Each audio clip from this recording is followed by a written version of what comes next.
Friends नमस्कार। Ancient history की इस श्रृंखला में हम आज जैन धर्म और बौद्ध धर्म को देखेंगे। इससे पहले हमने पाषाण काल, हड़प्पा सभ्यता और वैदिक कालीन संस्कृति, इन तीनों के बारे में डिटेल से पढ़ा है। और आप जाके अगर मिसिंग है उस ये तीनों वीडियोस में कोई भी, तो आप जाके पीछे प्लेलिस्ट में देख सकते हैं। फ्रेंड्स, आपको बताना है कि ये वीडियो जो है, मैं जो सीरीज चला रहा हूँ एंशिएंट हिस्ट्री की, ये जो भी यूपीपीसीएस 2025 का प्रीलिम्स दे रहे हों या 71वीं बीपीएससी देने वाले हों, इसके अलावा RO ARO mains, LT grade, TRE 4 और आने वाली बीईओ वैकेंसी जो भी है, इन सब के लिए ये बेहद महत्वपूर्ण होने वाला है। तो आप इस सब जो भी तैयारी कर रहे हो इससे रिलेटेड आप इसे फॉलो करिए और इसे आप देख सकते हैं। तो चलिए फिर स्टार्ट करते हैं। जैन धर्म के बारे में देखते हैं क्या इंपॉर्टेंट चीज़ें हैं। जैन धर्म के इम्पोर्टेंट जो तीर्थंकर हैं उनके बारे में हम पहले देखेंगे। तो पहले तीर्थंकर जो जैन धर्म के थे वो जैन धर्म के पहले तीर्थंकर ऋषभदेव थे। इनका जन्म अयोध्या में हुआ था। इनकी मृत्यु के पश्चात इनकी एक मूर्ति स्थापित की गई थी, ये जिसे भीम फर्स्ट चालुक्य वंश के राजा थे, उन्होंने स्थापित की थी। ये था आबू पर्वत राजस्थान में है और सफ़ेद संगमरमर से इनकी मूर्ति स्थापित की गई थी। ये बहुत बार पूछा गया एग्जाम में। भीम फर्स्ट द्वारा आबू पर्वत राजस्थान में सफ़ेद संगमरमर से इनकी मूर्ति स्थापित की गई है। और पार्श्वनाथ के बारे में देखिए। पार्श्वनाथ वो 23वें तीर्थंकर थे जैन धर्म के। इनको ज्ञान प्राप्त जो हुआ था वो सम्मेद शिखर पर हुआ था 84 दिन की तपस्या के बाद में। इनकी जो शिक्षाएं हैं वो सत्य, अहिंसा, अस्तेय और अपरिग्रह है। इन्होंने इन 4 शिक्षाओं को बढ़ावा दिया। इनके अनुयायी निग्रंथ कहे गए और इनका जन्म जो है वो बनारस में हुआ था, वाराणसी में। ठीक है, अब आगे देखते हैं। महावीर स्वामी जी जैन धर्म के 24वें तीर्थंकर थे। इनका जन्म 599 ईसा पूर्व कुंडल ग्राम वैशाली में हुआ था। इनको ज्ञान की प्राप्ति जो हुई थी वो 12 वर्षों के तपस्या के पश्चात जिम्भक ग्राम रिजुपालका नदी के तट पर साल वृक्ष के नीचे हुआ था। ठीक है, इन्होंने प्रथम उपदेश अपना जो दिया वो राजगृह में विपुलाचल पहाड़ी पर वाराकर नदी के तट पर वीर शासन उदय को दिया। ये याद रखिएगा, वीर शासन उदय को उन्होंने पहला उपदेश दिया था राजगृह में विपुलाचल पहाड़ी पर। ठीक है, अगला है इनकी जो प्रमुख शिक्षाएं थी सत्य, अहिंसा, अस्तेय और अपरिग्रह। ये 4 जो है ये ऑलरेडी आपने अभी जस्ट देखा कि ये किसने दिया था, पार्श्वनाथ जी ने। इन्होंने ऐड किया था ब्रह्मचर्य को। महावीर स्वामी जी ब्रह्मचर्य को ऐड करते हैं और ये 5 शिक्षाएं बाद में जैन धर्म का मूल सिद्धांत बन जाती हैं। आगे देखिए, इनके जो प्रथम शिष्या थी वो चेलना के नाम से जानी जाती हैं। इनकी मृत्यु पावापुरी जो कि राजगिरी में है वहाँ पे हुई। ठीक है, अब कुछ फैक्ट्स हैं जो प्रमुख तीर्थंकरों से संबंधित है इनके निर्वाण स्थल से। ऋषभदेव, इनका निर्वाण यानी कि इनकी मृत्यु को कहा जाता है। तो ये याद रखिएगा कि प्रमुख तीर्थंकर जो थे उनके मृत्यु स्थल कहाँ पे है। ऋषभदेव पहले तीर्थंकर थे। इनकी मृत्यु अष्टपाद पर्वत से संबंधित है। वाशुपूज्य चंपापुरी, नेमिनाथ उर्जयंत पर्वत, महावीर स्वामी पावापुरी, पद्म प्रभु प्रभासगिरी कौशाम्बी में है, पार्श्वनाथ सम्मेद शिखर। तो ये एग्ज़ाम में अक्सर मैच करने के लिए आ जाता है या फिर पूछ लेता है कौन इनमें सही सुमेलित नहीं है, तो ऐसे आप इसे याद रख सकते हैं। आगे है जैन धर्म के प्रमुख सिद्धांत जो हैं इनके बारे में देख लीजिए। ये बहुत इम्पोर्टेंट है, मोस्ट इम्पॉर्टेंट कैटेगरी में से रखिए। जैन धर्म के 5 महाव्रत जो हैं इन्हें अणुव्रत सिद्धांत भी कहते हैं। सत्य, अहिंसा, अस्तेय, अपरिग्रह और ब्रह्मचर्य। तो 4 सत्य, अहिंसा, अस्तेय और अपरिग्रह पार्श्वनाथ जी ने प्रतिपादित किया था, बाकी ब्रह्मचर्य को महावीर स्वामी जी ने। ठीक है। जैन धर्म का अनेकांतवाद सिद्धांत, इसे ही क्रोड सिद्धांत भी कहते हैं, ये ध्यान रखिएगा। और जैन धर्म के त्रिरत्न जो हैं वो कौन कौन से हैं? सम्यक दर्शन, सम्यक ज्ञान, सम्यक आचरण। और कुछ फैक्ट्स हैं जैन धर्म से संबंधित। जैन धर्म में मोक्ष को अनंत चतुष्टय की स्थिति माना गया है। अनंत चतुष्टय यानी कि जो एक्सट्रीम एम होता है किसी भी मानव समाज का या फिर किसी भी धर्म का, तो ये है अहिंसा जैन धर्म का आधारभूत बिंदु है। ठीक है। आगे देखते हैं कि जैन धर्म का विश्वास किन किन चीज़ों में था। जैन धर्म ईश्वर को नहीं मानता था। ठीक है, इसको याद रखिएगा, जैन धर्म ईश्वर को नहीं मानता था। अगला है आत्मा में इसका विश्वास था। पुनर्जन्म और कर्म सिद्धांत में इसका विश्वास था। वेदों की अपौरुषेयता इन्होंने स्वीकार नहीं की थी। ठीक है, ये चार कुछ इंपॉर्टेंट चीज़ें हैं, इसे ध्यान रखिएगा। हमेशा ये एग्ज़ाम में आता है, ईश्वर की मान्यता थी कि नहीं थी जैन धर्म में, इसे ध्यान रखना है। और आत्मा को इन्होंने स्वीकार किया था। अगला है जैन धर्म के त्रिरत्न, जो अभी हमने बताया यहाँ पे, सम्यक दर्शन, सम्यक आचरण और सम्यक ज्ञान। जैन धर्म के प्रमुख संप्रदाय हैं, इसे देख लेते हैं। इनमें दो पार्ट थे, एक श्वेतांबर और एक दिगंबर। श्वेतांबर जो थे वो स्थूलभद्र के शिष्य थे, स्थूलभद्र थे, और दिगंबर जो थे वो भद्रबाहु के शिष्य हुआ करते थे। श्वेतांबर जो था वो एक्चुअली में, ध्यान रखिएगा, श्वेतांबर धर्म जो था वो पॉजिटिव यानी कि ये परिवर्तनकारी, एक तरह से मान सकते हैं परिवर्तनकारी था। ठीक है, ये यानी कि जो भी पॉजिटिव चेंजेस थे उसे एक्सेप्ट करने वाला एक धर्म माना गया, इसकी शाखा। जबकि दिगंबर जो था वो स्थिरवादी, यानी कि एक तरह से आप कहिए कि पारंपरिक धर्म को मान्यता देने वाला पंथ था, संप्रदाय इनका। तो इस तरह से आप इसे ध्यान रखिएगा। तो श्वेतांबर यानी कि स्थूलभद्र के जो शिष्य हुआ करते थे उनकी परंपरा के लोग आगे जाके श्वेतांबर बनाते हैं, और भद्रबाहु के जो शिष्य थे वो दिगंबर। ठीक है। अब श्वेतांबर में पुजेरा और ढूंढिया, ये दो, डेरावासी पुजेरा को कहते थे और ढूंढिया यानी कि स्थानकवासी। इसी तरह से दिगंबर के कई पंथ हुए, जिसमें से 20 पंथी, 13 पंथी, तारण पंथी, गुरुयान पंथी और तोता पंथी। तो याद रखिएगा इसे, ये इंपॉर्टेंट होता है, अक्सर यूपीएससी या यूपीवीसीएस एग्जाम में पूछा जाता है। आगे है स्यादवाद सिद्धांत, ज्ञान का सिद्धांत होता है जैन धर्म में, इसे ही अनेकांतवाद सिद्धांत भी कहते हैं। अच्छा, स्यादवाद को ही सप्तभंगीय नए सिद्धांत भी कहा जाता है। सप्तभंगीय नए सिद्धांत यानी कि ऐसे समझिए कि ये आंशिक ज्ञान जो होता है किसी भी व्यक्ति का या पदार्थ का, वो उससे रिलेटेड ये बात करता है स्यादवाद सिद्धांत। ठीक है। अब आगे देखते हैं, जैन धर्म के संगीतियाँ हुई थी, वो दो जगह हुई थी, इसे देखिएगा। पहली जैन संगीति हुई थी पाटलिपुत्र में। इसके जो अध्यक्ष थे, यहाँ पे अध्यक्ष, पहली जैन संगीति के अध्यक्ष स्थूलभद्र थे। और इसमें क्या हुआ था कि इसमें श्वेतांबर और दिगंबर संप्रदाय में जैन धर्म का विभाजन हो गया था। ठीक है। दूसरी जैन संगीति जो थी वो वल्लभी में हुई थी। इसकी अध्यक्षता देवर्षि क्षमा श्रवण इन्होंने किया था। इसमें क्या इम्पोर्टेंट अपडेट हुआ था कि जैन ग्रंथों का संकलन किया गया था। ठीक है।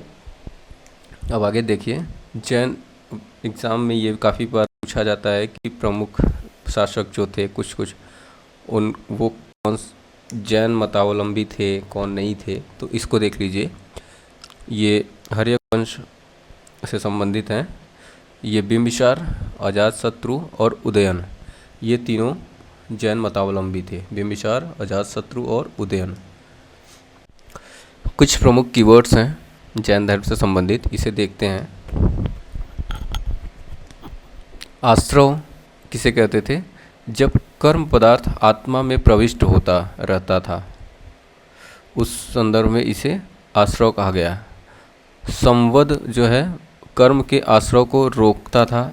निर्जरा किसे कहते हैं? संचित कर्मों के प्रबंध से मुक्ति का प्रयास करना ही निर्जरा कहा गया है। संलेखना जैन धर्मों में उपवास या काया क्लेश द्वारा प्राण त्यागना। संलेखना जो है जैनों में निर्वाण जो होता है, निर्वाण यानी कि मृत्यु, इस संदर्भ में संलेखना होता था। ये संलेखना एक ऐसी क्रिया होती थी कि जो जैन होते थे या तीर्थंकर होते थे इनके, वो उपवास या फिर अपना उपवास द्वारा या फिर किसी तरह से अपना खाना पीना छोड़ देते थे, जिसकी वजह से वो उनका प्राण चला जाता था। तो इस तरह से एक विधि थी जिसकी वजह से ये निर्वाण को प्राप्त करते थे। ठीक है। जैन संप्रदाय हमने ऊपर देख लिया है, तेरापंथी श्वेतांबर से संबंधित है, समैया दिगंबर संबंधित है, और यापनीय ये दोनों का मिश्रण है जिसे श्री कलश द्वारा स्थापित किया गया था। ठीक है। एक आजीवक संप्रदाय है, ये काफ़ी एग्जाम में पूछा गया है। इसके संस्थापक जो थे या प्रतिपादक कह सकते हैं, इसको मखली गोशाल ने इसके प्रतिपादक थे। ये नियतवाद सिद्धांत पे कार्य करता है। जैन साहित्य देखिए, जैन साहित्य जो है वो अर्धमागधी भाषा में लिखा गया है। इसको अन्य नामों से भी जाना जाता है, आगम या पूर्व। अच्छा, देखते हैं कुछ प्रमुख साहित्य जिसके रचनाकार कौन कौन से हैं। कल्पसूत्र की रचना भद्रबाहु ने किया है।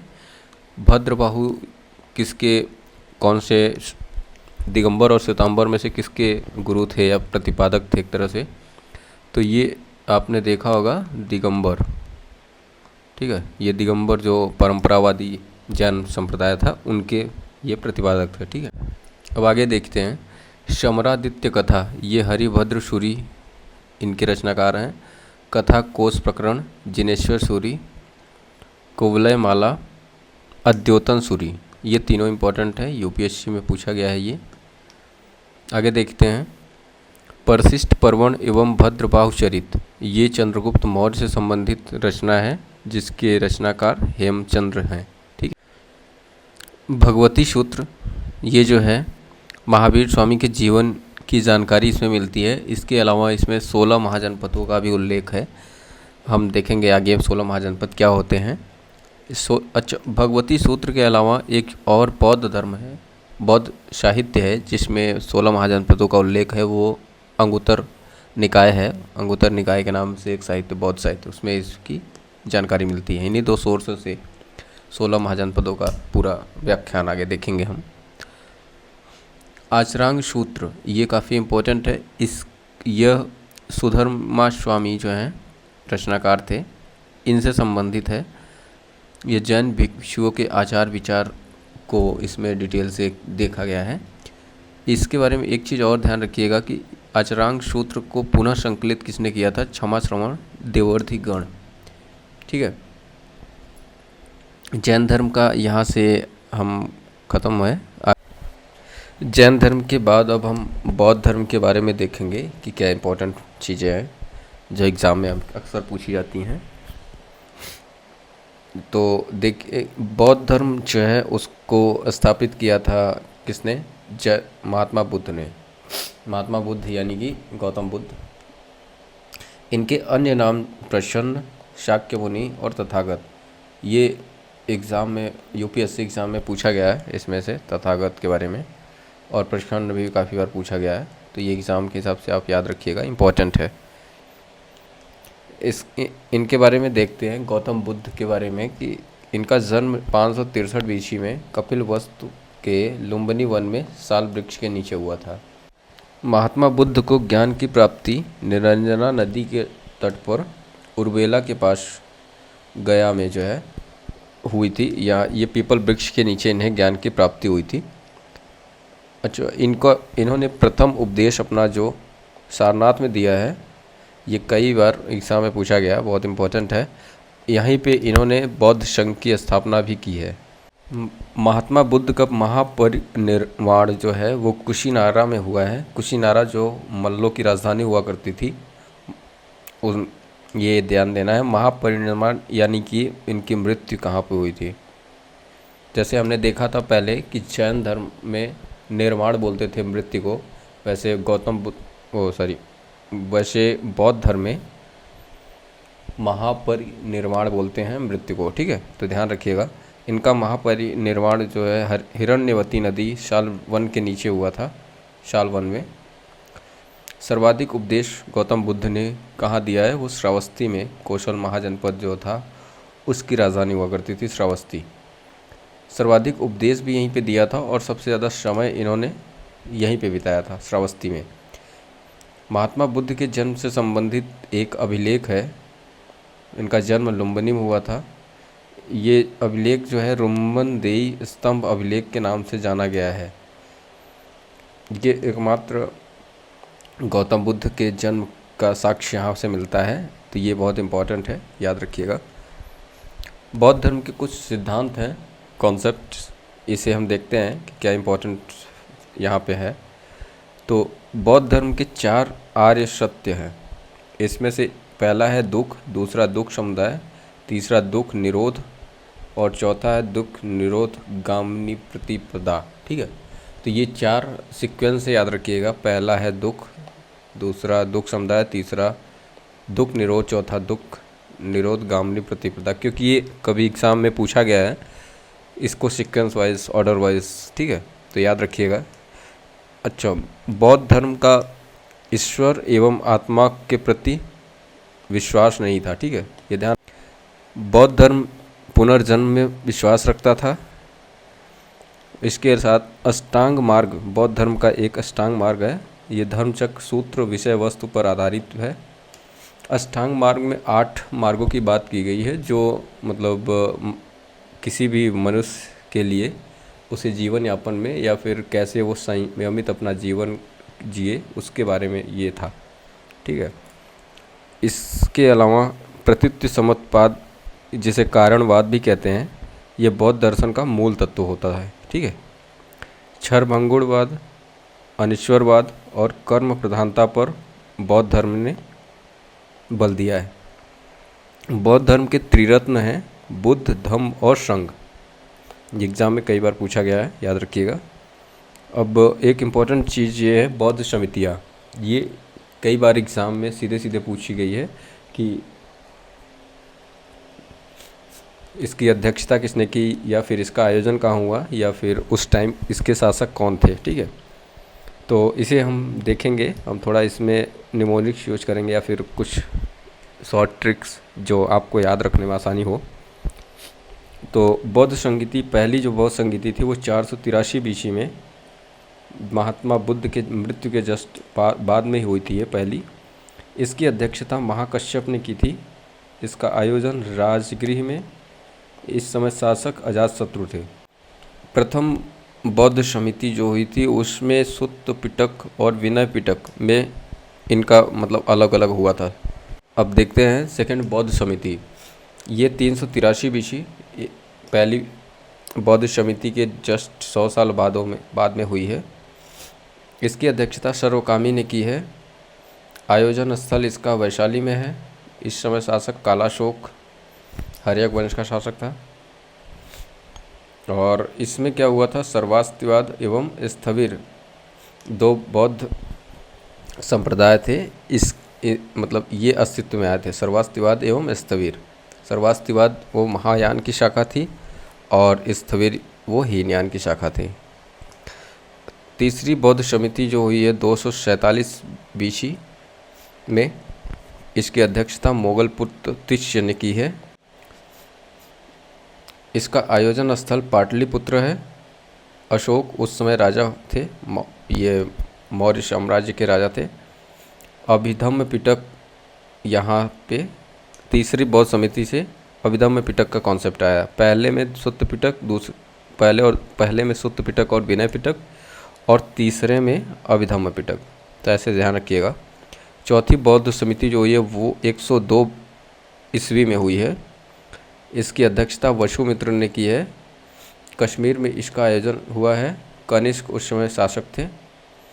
इसमें चौथी बौद्ध समिति में हीनयान और महायान में बौद्ध धर्म जो है 2 संप्रदायों में बंट गया था। तो अब इससे हम थोड़ा कुछ ट्रिक से याद करें हैं, जैसे हम आपको बता सकते हैं कैसे याद रखिएगा। अध्यक्षता के बारे में ऐसे ध्यान रखिएगा कि मैं बता रहा हूँ, महाकामी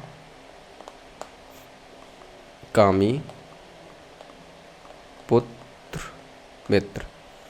महा से हो जाएगा महाकश्यप, कामी से हो जाएगा सर्वकामी, पुत्र से हो जाएगा मोगल पुत्र तिष्य, और मित्र से हो जाएगा वसुमित्र। ठीक है, तो ऐसे आप याद रखिएगा अध्यक्षता किसने की थी, तो ऐसे याद रहेगा सीक्वेंस में, महाकामी पुत्र मित्र। आयोजन स्थल को याद रखिएगा रवि, ऐसे रवि पाक, मैंने ऐसे याद रखा है। तो र से आर से हो जाएगा राजगिरी, वी से हो जाएगा वैशाली, पी से हो जाएगा पाटलिपुत्र पी ए से, और के से हो जाएगा कश्मीर। ठीक है, तो ये ध्यान रखिएगा, इसको हम रवि पाक हिंदी में ऐसे याद रखिएगा। और शासक की अगर बात करें, एक सेकंड,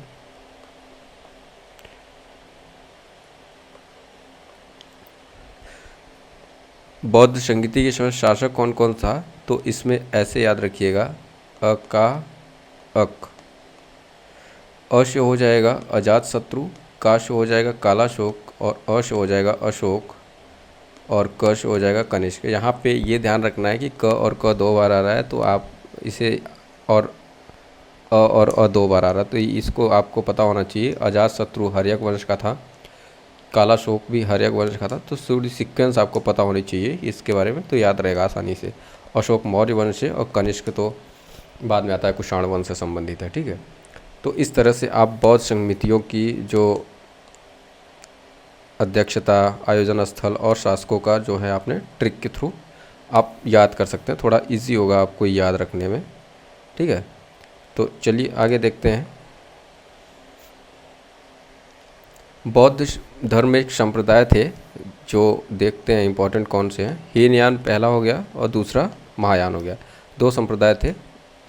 हीनयान परंपरावादी था, इसमें स्थविर थेरावादी, ये 2 महत्वपूर्ण हैं। थेरावादी यानी महाकच्चायन ने इस संप्रदाय की स्थापना किया। हीनयान के कुछ प्रमुख और मत जो हैं वैभाषिक, समिति और स्वतांत्रिक, इन संप्रदायों में बटा हुआ था हीनयान। महायान इसे परिवर्तनवादी ये संप्रदाय था, जो जिसके अनुसार महात्मा बुद्ध एक ईश्वर ना हो, ईश्वर मतलब ईश्वर के अवतार के रूप में जाने गए, और यहीं से इसका थोड़ा सा महिमा मंडन वाली जो कॉन्सेप्ट आता है बौद्ध धर्म में, मूर्तियों की पूजा करना, ये सब यहीं से आता है महायान संप्रदाय से। ठीक है, इस संप्रदाय में महासांधिक, सर्वास्तिवाद, ये 2 महत्वपूर्ण थे। इसमें महाकश्यप जो थे इन दोनों के मतलब संस्थापक थे इस संप्रदाय के। महायान संप्रदाय में शून्यवाद या विज्ञानवाद, इसके संस्थापक नागार्जुन को माना जाता है। बौद्ध धर्म में त्रिपिटक होते हैं। त्रिपिटक का कॉन्सेप्ट जो है उसमें ये बुद्ध के उपदेशों का संग्रह इसमें हुआ है त्रिपिटक में, तो ये ध्यान रखिएगा। ये एग्ज़ाम में तीनों बहुत इंपॉर्टेंट है, आते हैं हमेशा। अभी आरओ एआरओ के प्री एग्ज़ाम में इसके बारे में पूछा गया है। तो विनय पिटक में क्या है कि इसमें संघ संबंधी नियम, आचार विचार का वर्णन है। इसके जो संकलन करता है वो उपाली। दूसरा है सुत्त पिटक, इसके संकलन करता आनंद है। इसमें सुत्त पिटक में धार्मिक नैतिक सिद्धांत एवं बुद्ध की शिक्षाएं आदि का उल्लेख है। और अभिधम्म पिटक तीसरा है, इसमें दार्शनिक सिद्धांतों की व्याख्या की गई है। इसके संकलनकर्ता मोगल पुत्र तिष्य हैं। ठीक है, बौद्ध धर्म के संबंध में कुछ महत्वपूर्ण कीवर्ड हैं जो एग्ज़ाम में पूछे गए हमेशा। इसमें उपसंपदा का मतलब होता था संघ में प्रवेश करना। केथिन भिक्षुओं को वस्त्र देने का समारोह होता था। उपोषथ भिक्षुओं का धर्म चर्चा करना, जैसे धर्म के बारे में विस्तार से बातचीत करना जहाँ पे होती थी, उसको उपोषथ कहा गया है। कार्ले एक स्थल है, ये महाराष्ट्र में है। हीनयान का सर्वाधिक विकसित शैलकृत चैत्यगृह है यहाँ पे। ठीक है, ये इंपॉर्टेंट है, ध्यान रखिएगा। और इस तरह से कन्हेरी है, ये भी एक शैलकृत गुफा है।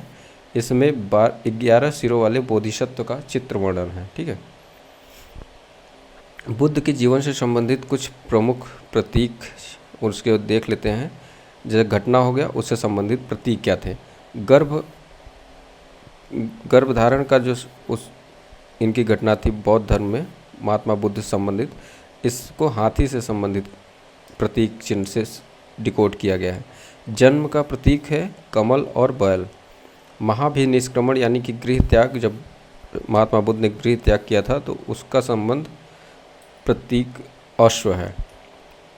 निर्वाण यानी कि ज्ञान प्राप्त जब किए थे तो वहाँ का प्रतीक चिन्ह पीपल वृक्ष है। धर्म चक्र प्रवर्तन, जब पहला उपदेश महात्मा बुद्ध ने दिया था, इसका संबंध चक्र से है। महापरिनिर्वाण यानी कि मृत्यु जब हुई तो उसको स्तूप से प्रतीकात्मक तौर पर दिखाया गया है। अष्टांगिक मार्ग हमने देखा था इससे पहले कि बौद्ध धर्म में अष्टांगिक मार्ग एक महत्वपूर्ण संकल्पना है, जिसमें क्या क्या शामिल है देख लीजिए। सम्यक दृष्टि, सम्यक संकल्प, सम्यक वाद, सम्यक कर्मांत, सम्यक आजीव, सम्यक व्यायाम, सम्यक स्मृति, सम्यक समाधि, ये बौद्ध धर्म के अष्टांगिक मार्ग हैं। आगे देखते हैं बोधिसत्व की संकल्पना क्या है। बोधिसत्व जो है महायान संप्रदाय का आदर्श एवं केंद्रीय संकल्पना है। ये अपने प्रबोध के मार्ग पर बढ़ता हुआ एक करुणामय जीवन बिताता है। बोधिसत्व के बारे में बताया जा रहा है यहाँ पे।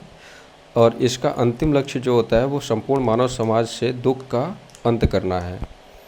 बुद्ध बनना ही, यहाँ पे देखिए, बुद्ध बनना ही बोधिसत्व के जीवन की पराकाष्ठा यानी कि सार है। ठीक है, ये बोधिसत्व की जो एम है वो ये है।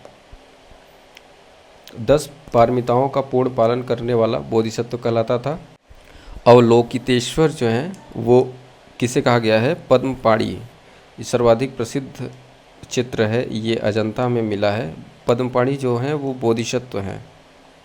ये बहुत फेमस बोधिसत्व थे बौद्ध धर्म के। महत्वपूर्ण बौद्ध साहित्य के बारे में हम देखेंगे। बौद्ध साहित्य का संकलन जो है पाली भाषा में किया गया है। जैसे हमने देखा था कि जैन साहित्य जो है उसकी भाषा क्या है, अर्धमागधी भाषा में लिखा गई है। और ऐसे ही बौद्ध साहित्य पाली भाषा में लिखी गई है। दीपवंश महत्वपूर्ण साहित्य है। इसका रचनाकाल 4वीं सदी ईस्वी में हुआ है और यह मौर्यकालीन इतिहास से संबंधित है। महावंश ये 5वीं सदी ईस्वी में हुई है। इसकी रचना भतंग महावाड़ा ने किया है। ये मौर्यकालीन ये भी है। मिलिंद पन्हो, इसमें क्या है कि मिनांडर और नागसेन की वार्तालाप का वर्णन है। महावस्तु, ललित विस्तार एवं आर्य मंजूश्री मूल कल्प, ये तीनों जो हैं संस्कृत भाषा में रचित साहित्य हैं। महावस्तु और ललित विस्तार जो है महात्मा बुद्ध के बारे में इसमें वर्णन है। और जबकि आर्य मंजूश्री मूल कल्प जो है वो आर्य मंजूश्री मूल कल्प, इसमें गुप्तकालीन समाज और राजनीति का वर्णन है। प्रज्ञा पारमिता सूत्र, ये महायान से संबंधित है। इसके संकलनकर्ता या रचनाकार नागार्जुन है। विशुद्धमग बौद्ध धर्म में जो साहित्य है यह हीनयान से संबंधित है। बुद्ध घोष द्वारा इसकी रचना की गई है। ठीक है, विशुद्धमग। अंगुत्तर निकाय, ये इसमें 16 महाजनपदों का वर्णन है। इसके अलावा एक जैन धर्म ग्रंथ है, जैन साहित्य, आपको हमने बता रखा है। उसमें आप बताइए कि कौन सा है, कमेंट बॉक्स कर सकते हैं, कमेंट में आप बता सकते हैं कि कौन सा जैन साहित्य है जिसमें महाजनपदों का उल्लेख है। अगला है अश्वघोष की रचनाएं। अश्वघोष की प्रमुख रचनाएं देख लीजिए। बुद्धचरित हो गया, सौंदरानंद, सारीपुत्र प्रकरण और गंडी स्रोत। सारीपुत्र प्रकरण संस्कृत भाषा में लिखित साहित्य है। नागार्जुन की प्रमुख रचनाएं, इसमें माध्यमकारिका, प्रज्ञा पारमिता सूत्र, ये महत्वपूर्ण है। नागार्जुन ने शून्यवाद के सिद्धांत का प्रथमतः प्रतिपादन किया जो भी है, और माध्यमिक संप्रदाय की ये प्रतिपादक इन्होंने किया। ठीक है। द लाइट ऑफ एशिया, ये PYQ से क्वेश्चन लिया गया है। द लाइट ऑफ एशिया का संबंध जो है ललित विस्तार से है और इसके रचनाकार एडविन एनार्ड हैं। नालंदा विश्वविद्यालय के जो संस्थापक हैं वो कुमारगुप्त फर्स्ट को माना गया है। अब हम देखेंगे कि जैन धर्म और बौद्ध धर्म इन दोनों में कौन कौन सी बातों को लेकर सिमिलर मत हुआ करते थे या फिर दोनों के विचारधारा अलग थे। तो देखते हैं कर्म में विश्वास को लेकर इन दोनों का सकारात्मक मत था। यहाँ पे दोनों कर्म के सिद्धांत में विश्वास करते थे। पुनर्जन्म में भी दोनों का विश्वास था, पुनर्जन्म की मान्यता थी बौद्ध और जैन दोनों धर्म में। मोक्ष या निर्वाण, इसमें भी जैन और बौद्ध दोनों की सेम मत थे। आत्मा को लेकर देखिएगा, ये इम्पोर्टेंट है, आत्मा को लेकर जैनों का विश्वास था कि आत्मा होती है, जबकि बौद्ध इसे नकार दिए। ठीक है, इस सिद्धांत के बारे में। और ईश्वर की सत्ता को लेकर दोनों ने निगेटिव मत दिए कि इनका विश्वास नहीं था ईश्वर की सत्ता को लेकर। हालांकि जैनों ने ईश्वर की सत्ता तो नहीं, बट इन्होंने जिन के बाद ईश्वर को मान्यता दी है। ठीक है, जिन यानी कि इनके जो सर्वोच्च पद होते थे जैन धर्म में। ठीक है, उसके बाद तप एवं भोग की अति का परिहार जैन बौद्ध धर्म ने इसको अस्वीकार किया है, तप और भोग के सिद्धांत को। और वेदों के प्रमाणत्या के प्रति अनास्था, कर्मकांडों की फलवत्ता का निषेध और प्राणियों की हिंसा का निषेध, दोनों धर्मों ने इसे मान्यता दी है। तो ठीक है, यहाँ से हमारा आज का जैन और बौद्ध धर्म का क्लास ओवर होता है।